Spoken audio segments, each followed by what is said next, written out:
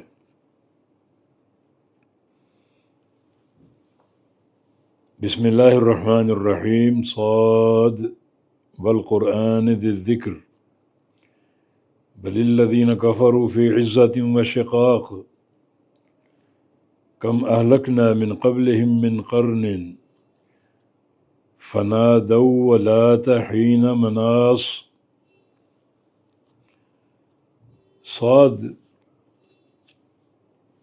یہ ایک حرف ہے حروف ہجائیہ میں سے، اور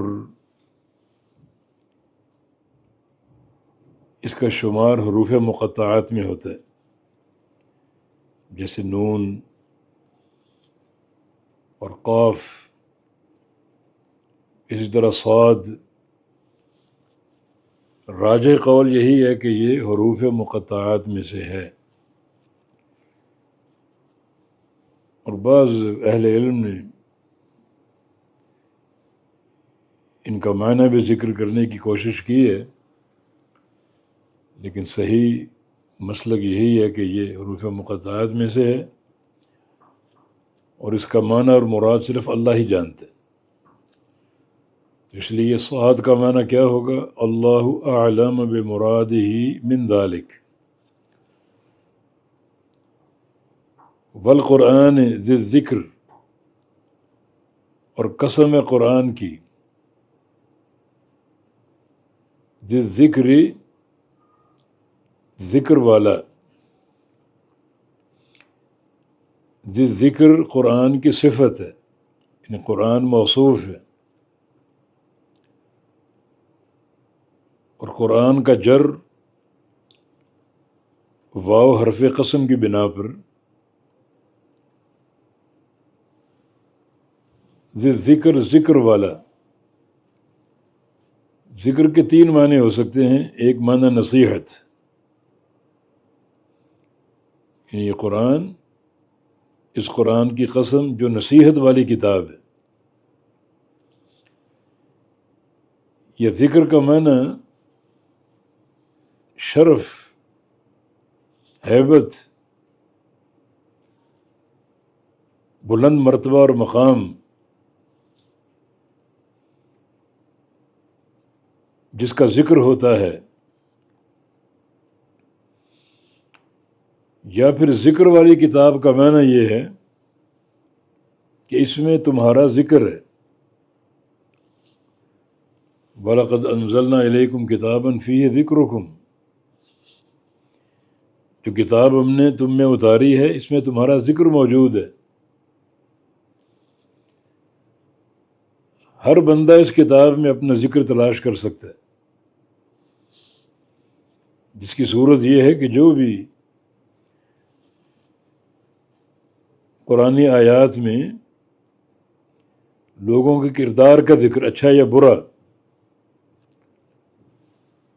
وہ اپنے اوپر منطبق کرے۔ کہیں اہل جنت کے اوصاف ہیں تو دیکھے وہ اوصاف میرے اندر ہیں یا نہیں، کہیں اہل جہنم کے اوصاف ہیں تو وہاں بھی غور کرے کہ یہ اوصاف کہیں مجھ میں تو نہیں ہیں، اور اگر ہوں تو اس کا معنی آپ کا ذکر وہاں موجود ہے۔ یہ کتاب ایک آئینے کے طور پر آپ کا چہرہ وہاں دکھائی دے رہا ہے. تو یہ معنی اس قرآن کے ذکر والے ہونے کا کہ تمہارا ذکر اس کے اندر موجود ہے. تو قسم ہے قرآن کی، ذکر والا، شان والا، مرتبے والا، شرف والا. یہ ذکر کا معنی نصیحت والا، یہ ذکر کا معنی ایک ایسی کتاب جس میں تمہارا ذکر موجود ہے. اپنا ذکر، اپنی تصویر اس کتاب میں تلاش کر سکتے ہو. فرمایا کہ بل الذین کفروا فی عزت و شقاق. یہ قسم کا جواب تو نہیں ہے، مگر جواب قسم یہاں مفہوم ہو رہا ہے. یہ بل حرف اضراب ہے، بلکہ وہ لوگ جو کافر ہوئے فی عزت و شقاق، وہ تکبر میں ہیں اور مخالفت میں ہیں.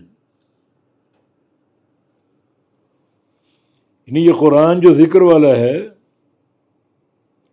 اس کی مخالفت کفار کرتے ہیں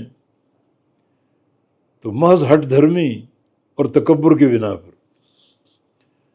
کوئی اس کی مخالفت کے دلائل نہیں ان کے پاس، کوئی منطقی توجیحات نہیں ان کے پاس، سوائے حسد کے، تکبر کے اور محض اختلاف کے. تو بل الذین کفروا فی عزت و شقاق، بلکہ وہ لوگ جنہوں نے کفر کیا وہ تکبر میں ہیں اور مخالفت میں. تکبر اور مخالفت کی بنا پر اس قرآن کا انکار کرتے ہیں. اس قرآن کے انکار کی کوئی معقول وجہ ان کے پاس نہیں ہے، نہ کوئی دلیل ہے، نہ کوئی حجت ہے.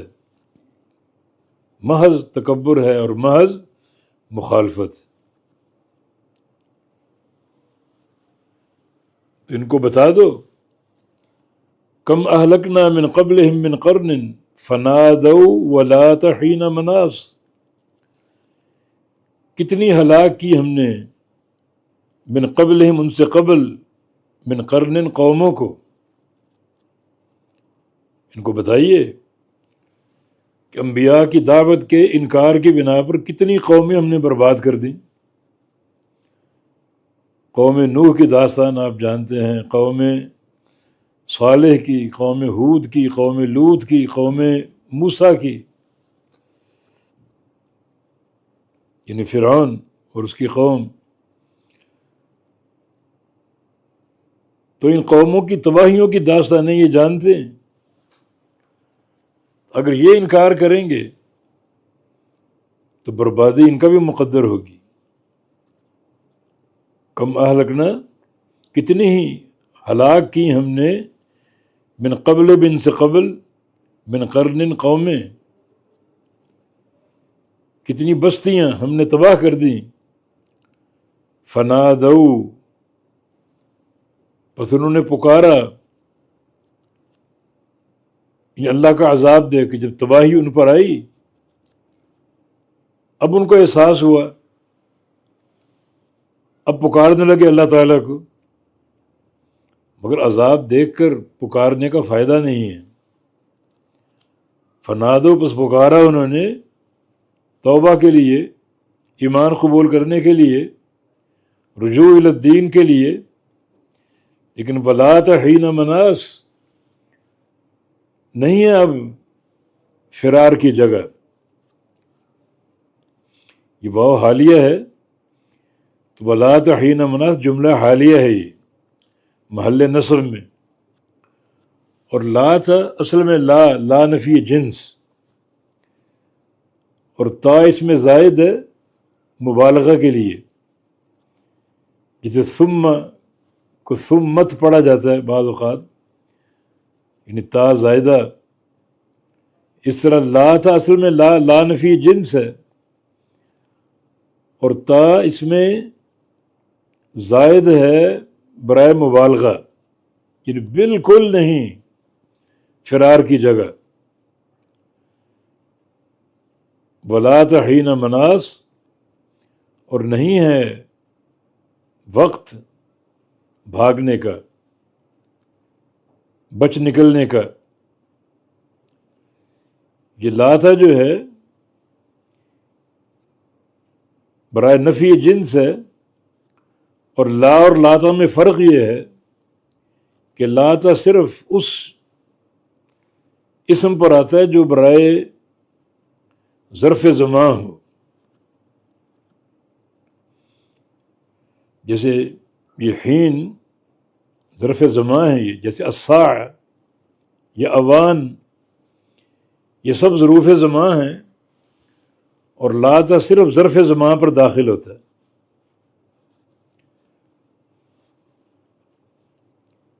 یہ لا اور لاتا کا فرق ہے. اور یہ حین مناس، یہ حین جو منصوب ہے اس لیے کہ لاتا کی خبر واقع ہو رہا ہے، اسم محذوف ہے اس کا. تقدیر عبارت یوں بنے گی ولات الحین حین مناس. جو حین محذوف نکالا ہم نے یہ لاتا کا اسم ہے، اور حین مناس مضاف مضاف الیہ مل کر لاتا کی خبر ہے. یعنی جب ان قوموں پر اللہ کا عذاب اترا، عذاب کا مشاہدہ کر کے اب وہ پکار رہے ہیں توبہ کے لیے، ایمان قبول کرنے کے لیے، لیکن اب کوئی بچ نکلنے کا راستہ نہیں ہے اور کوئی جائے فرار نہیں ہے. اب یہ عذاب میں جھونکے جائیں گے، عذاب میں تباہ و برباد کیے جائیں گے.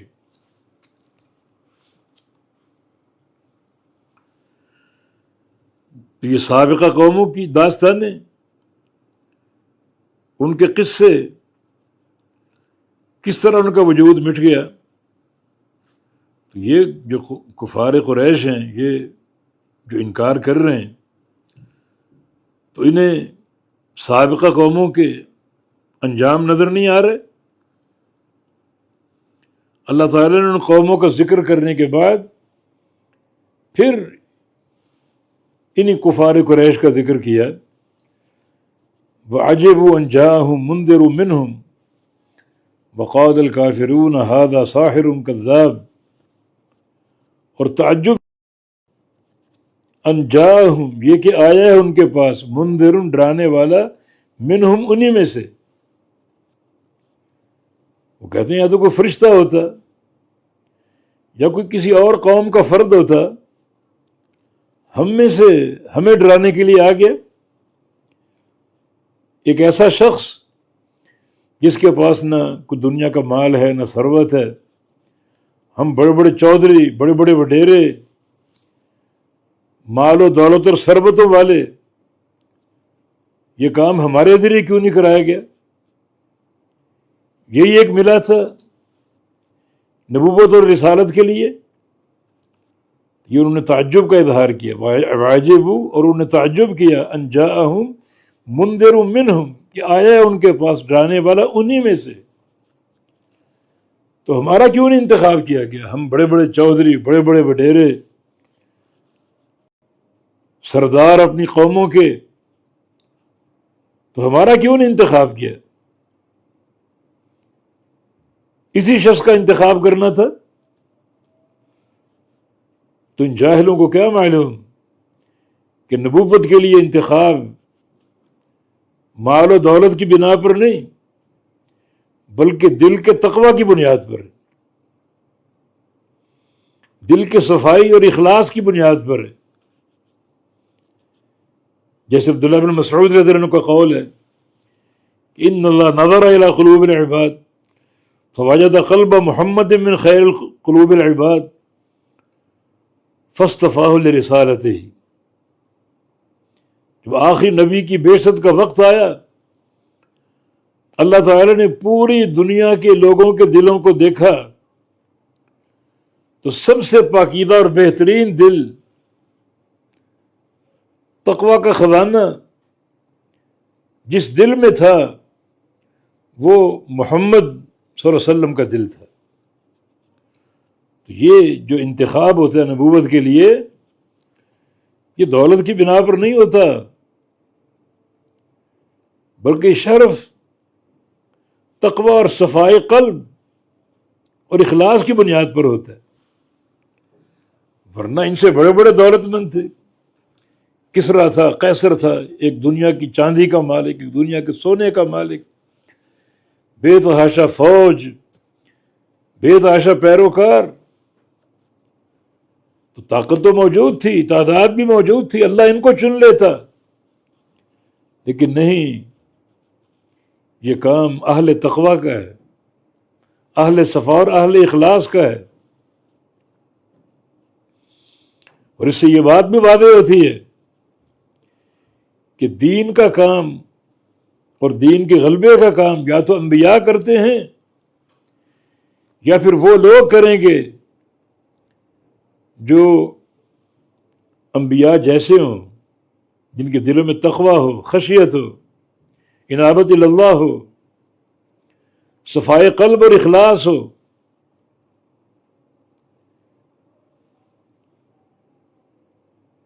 اللہ ان سے دین کے غلبے کا کام لیتا ہے۔ یہ کفار قریش کا تعجب کرنا کہ ہمیں سمجھانے کے لیے ہم میں سے ایک بندہ آ گیا، جبکہ بڑے بڑے سردار موجود تھے، ان کا انتخاب کیوں نہیں ہوا، اس کا انتخاب کیوں ہوا؟ تو وَعَجِبُوا أَن جَاءَهُم مُنذِرٌ مِّنْهُمْ، اور تعجب کیا انہوں نے یہ کہ آیا ان کے پاس ڈرانے والا انہی میں سے۔ وَقَالَ الْكَافِرُونَ هَذَا سَاحِرٌ كَذَّابٌ، اور کافروں نے کہا یہ جادوگر ہے اور کذاب ہے، جھوٹا ہے۔ کیوں؟ اجعل الآلہۃ الہ واحد، اس نے کر دیا اتنے سارے معبودوں کو ایک ہی معبود۔ وہ کہتے ہیں اس سے بڑا جھوٹ کیا ہے، ہمارے بے شمار معبود ہیں، اس نے سب کی نفی کر کے صرف ایک معبود کی دعوت دی ہے۔ یہ بات کفار قریش کہاں سے سمجھے، کہاں سے یہ بات لی؟ جب نبی علیہ السلام نے دعوت دی قولوا لا الہ الا اللہ، کہ لا الہ الا اللہ کہو، لا الہ الا اللہ کا اقرار و اعتراف کرو، تو اس کلمے سے وہ کیا سمجھے؟ وہ انہوں نے بتا دیا کہ یہ کلمہ لا الہ الا اللہ اگر اس کا اعتراف ہم کر لیں تو مانا معبود صرف ایک ہے، اتنے سارے معبود ختم، صرف ایک معبود ہے، ایک عبادت کے لائق ہے، ایک ذات۔ یہ کفار قریش کا فہم تھا، یعنی صحیح سمجھے وہ،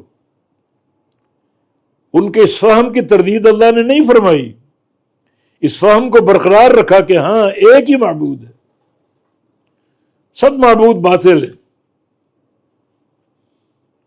فہم صحیح تھا ان کا، قبول نہیں کیا۔ آج مسلمان قبول تو کرتے ہیں، ان کا فہم صحیح نہیں، لا الہ الا اللہ پڑھتے ہیں، یہ کلمہ پڑھتے ہیں، مگر قدم قدم پر بت خانے بنا رکھے، قبریں، کبے، عمارتیں، کہیں دیے جلا رہے ہیں، کہیں چادریں چڑھا رہے ہیں، کہیں سجدے کر رہے ہیں، کہیں طواف کر رہے ہیں، مجاوتیں کر رہے ہیں۔ یہ کون لوگ ہیں؟ جو لا الہ الا اللہ پڑھنے والے، زبان پر کلمہ ہے مگر کلمے کا فہم نہیں، بلکہ کفار قریش کے چند بت تھے، ہو سکتا ہے وہ سینکڑوں کی تعداد میں ہو، اور آج کلمہ کو لوگوں نے لاکھوں معبود بنا لیے، قدم قدم پر قبریں، کبے دنیا بھر میں پھیلے ہوئے۔ یہ کلمہ کو لوگوں کا حال۔ تو کفار قریش نے کیا کہا؟ اجعل الآلہۃ الہ واحد، کہ اس نے اتنے سارے معبودوں کو ایک ہی بنا دیا، سارے معبود باطل ہیں، صرف ایک معبود ہے۔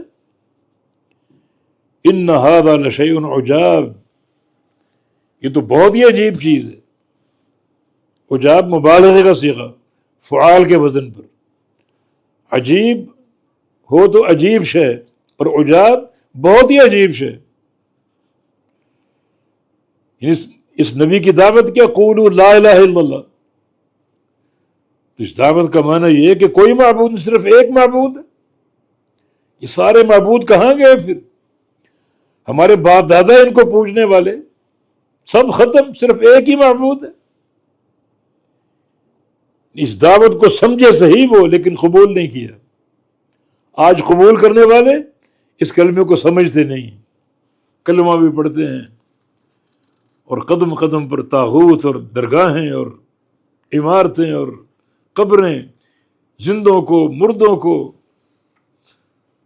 بلکہ پتھروں کو، درختوں کو، بلکہ دھاگوں کو، جانوروں کو مشکل کشا مانتے.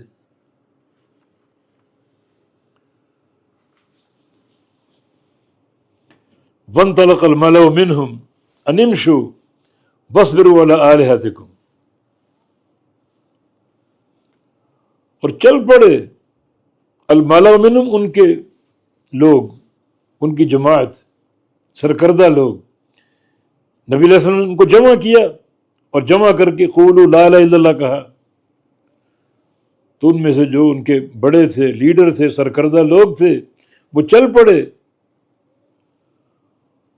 اور کہا کہ انمشو، چلو سب کے سب چلو، واصبروا علی آلہتکم، اور اپنے معبودوں پر جمے رہو، ڈٹے رہو. یہ قولوا لا الہ الا اللہ کا معنی سارے معبود جھوٹے ہیں، باطل ہیں، چلو یہاں سے چھوڑ دو اس کو اور اپنے معبودوں پر ڈٹے رہو، اپنے معبودوں پر جمے رہو.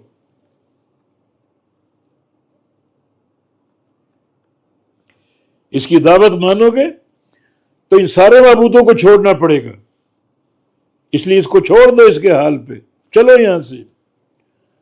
وَاصْبِرُوا، اور ڈٹے رہو صبر کے ساتھ، عَلَىٰ آلِهَتِكُمْ، اپنے معبودوں پر. إِنَّ هَٰذَا لَشَيْءٌ يُرَادُ، بے شک یہ ایک ایسی شے ہے جس کا ارادہ کر لیا گیا ہے. یعنی یہ نبی جو دعوت دے رہا ہے قولوا لا الہ الا اللہ، مانا وہ طے کر چکا ہے کہ سارے معبود باطل ہیں، صرف ایک معبود حق ہے بس. ان هذا لشیء یراد، بے شک یہ بات طے کر لی گئی، اس کا ارادہ کر لیا گیا ہے، اس لیے اپنی بات پر یہ پختہ ہے. چھوڑ دو اس کو، چلو یہاں سے. جو ہمارے معبود اور خدا، ان پر ڈٹے رہو، جمے رہو، اس کی بات نہ سنو اور نہ مانو. یہ طے کر کے آیا ہے کہ معبود صرف ایک ہی ہے، یہی دعوت دینی، یہی راستہ دکھانا ہے، باقی سارے معبود باطل ہیں، چھوڑ دو اس کو. وہ کہتے کہ ما سمعنا بہذا فی الملت الآخرہ، ہم نے آخری ملت میں یہ باتیں سنی ہی نہیں ہیں. ما سمعنا، نہیں سنا ہم نے، بہذا یہ بات، یہ دعوت، فی الملت الآخرہ، آخری ملت میں. آخری ملت سے مراد ان کے باپ دادا، جن کو انہوں نے پایا، دیکھا، سنا، یہ ملت آخرہ، ان کے اپنے باپ دادا. جو ملت آخرہ سے مراد عیسائی، کیونکہ جو سلسلہ نبوت ہے تو نبی علیہ السلام سے قبل جو آخری نبی تھے وہ عیسیٰ علیہ السلام تھے. اس لحاظ سے ملت آخرہ ان کی امت ہے. تو عیسائی بھی تو توحید کے قائل نہیں، تثلیث کے قائل ہیں، تین خداؤں کی دعوت دیتے ہیں.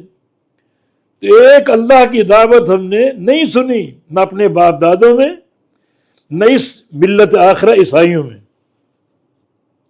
بالکل نئی بات.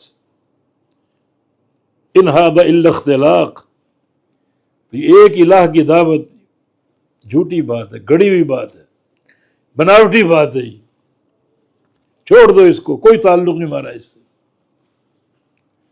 یہ کفار قریش کا رویہ نبی علیہ السلام کی دعوت توحید کے مقابلے میں. پھر وہی بات انہوں نے کی، انزل علیہ ذکر من بیننا، کہ اتارا گیا ذکر، نصیحت، قرآن اس پر، من بیننا، ہمارے درمیان، یعنی ہم موجود ہیں. بڑے بڑے صنادید ہیں، بڑے بڑے سردار ہیں، بڑے بڑے وڈیرے اور چودھری ہیں، بڑے بڑے رئیس ہیں. تو ہمارے بیچ اسی کو چنا گیا شرف نبوت کے لیے. ہمارا انتخاب کیوں نہیں ہوا؟ ہم کھاتے پیتے لوگ، مالدار لوگ، ہمارا انتخاب کیوں نہیں ہوا؟ اسی کو چنا گیا اس نبوت کے شرف کے لیے. فَأُنزِلَ عَلَيْهِ الذِّكْرُ مِن بَيْنِنَا، کیا اتارا گیا ذکر، نصیحت، قرآن اس پر، محمد صلی اللہ علیہ وسلم پر، میں بیننا ہمارے بیچ، ہمیں چھوڑ کر اس کا انتخاب کیا گیا. بل ہم فی شک من ذکری بل لما یذوقوا عذاب، بلکہ وہ شک میں ہیں من ذکری، میری نصیحت کے تعلق سے. شک سے مراد یہ کہ کوئی فیصلہ کرنے کی صلاحیت ہی نہیں ان میں، حیرت، شک. جھٹلا رہے ہو اگر اس دین کو، قرآن کو، تو کوئی معقول وجہ لاؤ. نہیں ہے سوائے حسد کے، تکبر کے، سوائے شقاق اور اختلاف کے، ہٹ دھرمی کے، اور کوئی وجہ نہیں. تو شک ہی شک ہے. شک انتہائی معیوب شے ہے. وہ بندہ یقین پر قائم ہے جس کا ارتکاز کتاب و سنت پر ہے.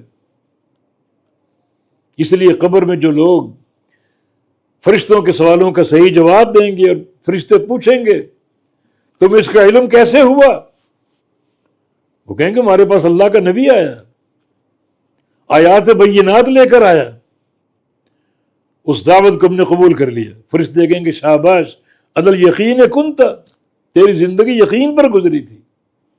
وعلیہ مت، یقین پر تیرا انتقال ہوا. وعلیہ تبعث یوم القیامہ، اسی یقین پر تو قیامت کے دن اٹھایا جائے گا. جو لوگ جواب نہیں دے پائیں گے فرشتوں کے سوالوں کا، بلکہ ہاں لا ادری کہیں گے، تعجب، ہم نہیں جانتے. سوال تو آسان ہے مگر اس کا جواب ہمیں سجائی نہیں دے رہا، ہمارے فہم میں نہیں آ رہا، ہماری زبان پر جاری نہیں ہو رہا. فرشتے کہیں گے نہ تم نے پڑھا نہ تم نے جانا، بلکہ وہ خود اعتراف کریں گے سمعت الناس یقولون قولا،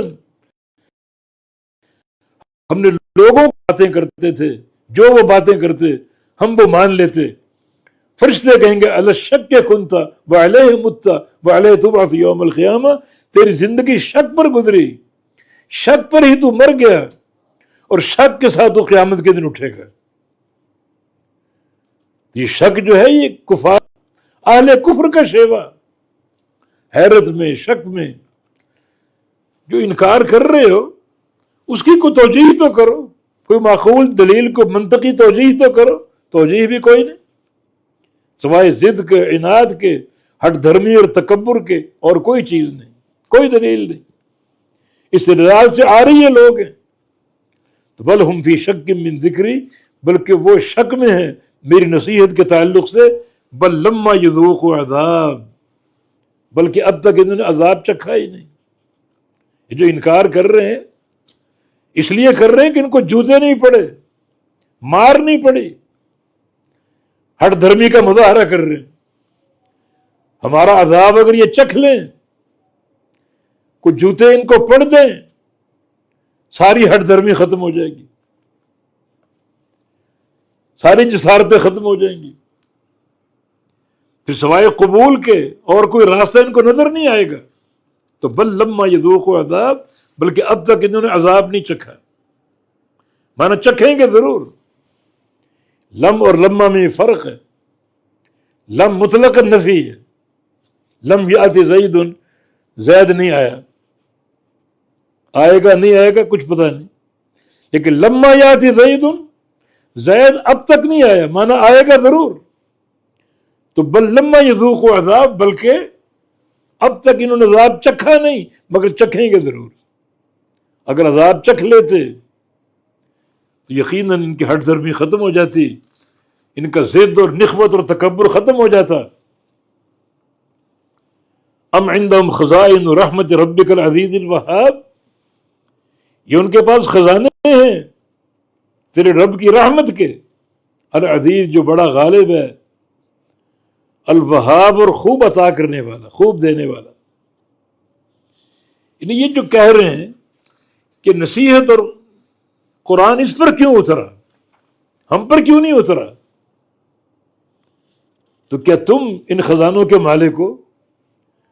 رحمت باری تعالیٰ کے خزانوں کے تم مالک ہو؟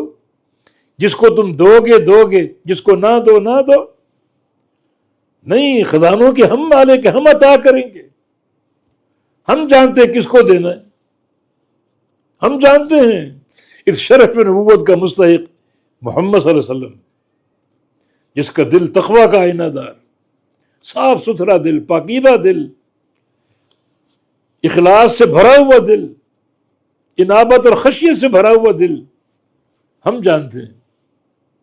تو تم جو کہتے ہو کہ اس پر وحی کیوں اتری، ہم پر کیوں نہیں اتری، فلاں پر کیوں نہیں اتری، کیا تم ان خزانوں کے مالک ہو؟ جس کو چاہو تم دو، نہ چاہو تو نہ دو؟ نہیں، اللہ تعالیٰ کی رحمت کے خزانے اللہ کے پاس ہے۔ یہ دین رحمت ہے، اللہ عطا کرے گا، اللہ کے امر سے عطا ہوگی۔ ام لہ ملک السماوات والارض، یا ان کے پاس آسمانوں اور زمین کی بادشاہت ہے؟ کہ آسمانوں اور زمین کے مالک یہ لوگ ہیں؟ وما بینہم، اور جو کچھ آسمانوں اور زمینوں کے بیچ میں، اس کے مالک یہ لوگ ہیں کہ جو چاہے کریں، جس کو چاہیں دیں، جس کو چاہے نہ دیں۔ فَلْيَرْتَقُوا فِي الْأَسْبَابِ، تو پھر وہ چڑھ جائیں سیڑھیوں سے اوپر۔ رب تعالیٰ اوپر ہے، وہ مالک ہے ان سارے خزانوں کے، وہ مالک ہے آسمانوں کا، زمینوں کا۔ اگر یہ مالک ہیں تو اوپر چڑھیں گے، اوپر چڑھ کر حکومت کریں۔ کیوں نہیں چڑھ پاتے؟ یہ نہیں چڑھ پاتے، نہ چڑھ پائیں گے، مانا ان کے پاس کوئی اختیار نہیں، کوئی ملکیت نہیں۔ مالک وہ اللہ جو اوپر ہے، اسی کے پاس سارے خزانے ہیں، وہی عطا کرے گا، جس کو چاہے عطا کرے۔ جند ما هنالک مہزوم من الاحزاب، لشکر یہ حقیر سا،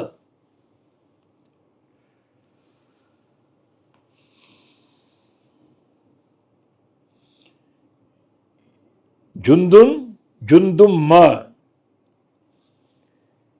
ما بھی تصغیر اور تحقیر کے لیے، ان بہت ہی حقیر سا لشکر۔ یہ کیا ان کی طاقت؟ اپنے آپ کو سمجھتے ہم صنادید اور سردار اور فلاں، حقیر سا لشکر،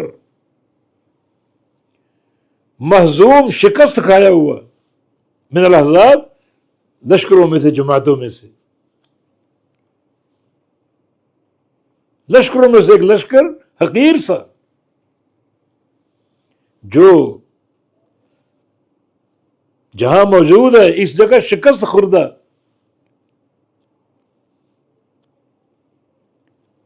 اللہ نے مکی زندگی میں اس وحی میں خبر دے دی کہ یہ لوگ جو اپنی سرداری کے ذان میں مبتلا ہیں اور کہتے ہیں کہ ہمارے بیچ محمد کو نبوت کیوں ملی صلی اللہ علیہ وسلم، تمہاری حیثیت کیا ہے؟ تم ایک حقیر سا لشکر ہو، وہ بھی شکست خوردہ۔ نبی علیہ السلام ہجرت کر کے مدینہ آئے، سال کے اندر جہاد فرض ہو گیا، بدر کا معرکہ ہوا، کہاں ہے تمہاری طاقت، تمہاری سرداریاں؟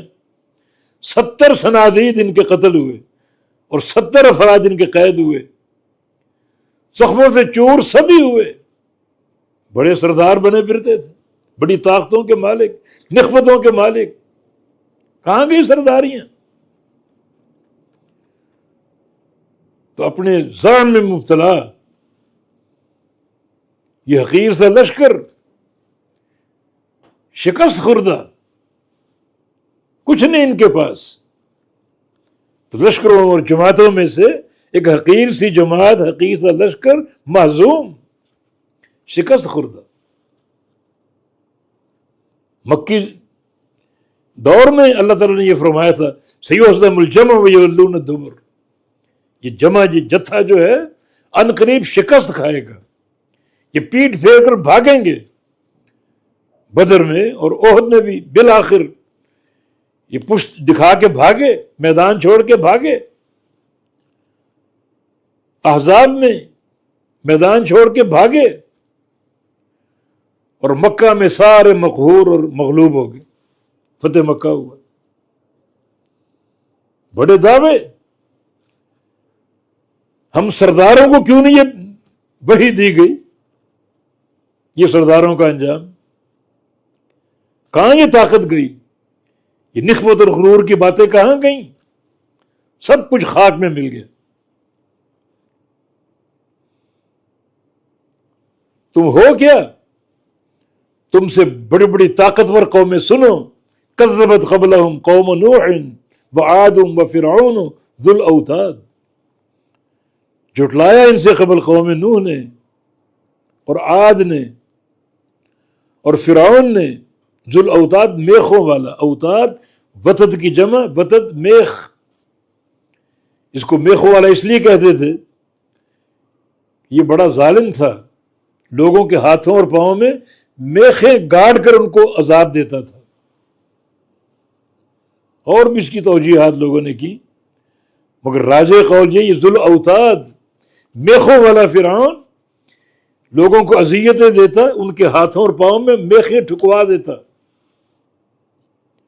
بسمود اور سمود، قوم سمود، بقوم لوط اور قوم لوط، واصحاب الایکہ اور اصحاب الایکہ، ایکہ والے. یہ ایکہ کیا ہے؟ یہ مدین علاقہ جہاں شعیب علیہ السلام مبعوث ہوئے. علماء کی یہاں دو رائے ہیں. ایک یہ کہ ایکہ مدینی ہے. ایکہ کا لغوی معنی درختوں کا جھنڈ. یہ ایکہ مدینی جس میں شعیب علیہ السلام آئے، مبعوث ہوئے اور اس قوم کو دعوت دی اور قوم نے قبول نہ کی. اور سب سے بڑا عیب ناپ اور تول میں کمی.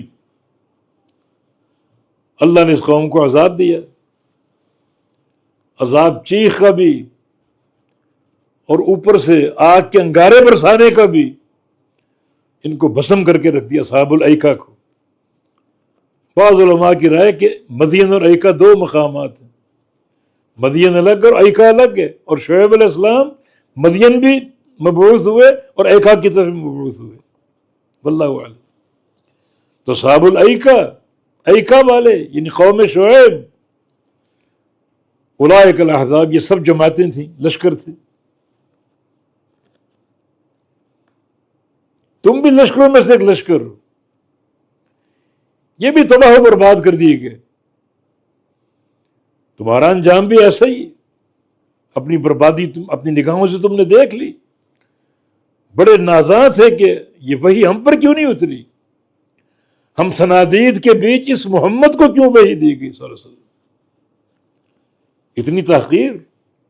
انجام دیکھ لیا، شکست خوردہ ہوئے، مقہور اور مغلوب ہوئے.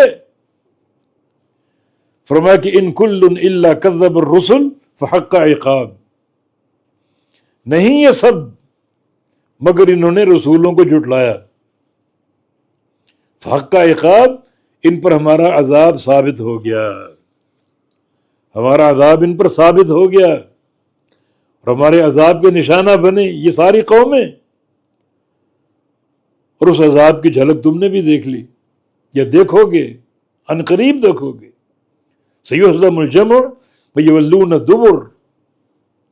نبی علیہ السلام نے بدر کے مار کے موقع پر اسی آیت کریمہ کو تلاوت کیا. ان قریب ان کو شکست ہوگی اور یہ پیٹ پھیر کے بھاگیں گے. اور بھاگے. 70 صنادید قتل ہوئے. بڑا زعم تھا، کہاں گیا وہ زعم؟ اللہ تعالیٰ کا وعدہ اپنے انبیاء کی نصرت کا پیچھے پڑھا ہم نے، لہم المنصورون. یہ اللہ کا وعدہ ہے. انبیاء اور جو ان کے اتباع ہیں وہی منصور ہیں، مدد کیے ہوئے. اللہ کا لشکر ہی غالب آنے والا ہے اور باطل کے لیے مٹنا، تباہ اور برباد ہونا. هذا واللہ ولی التوفیق.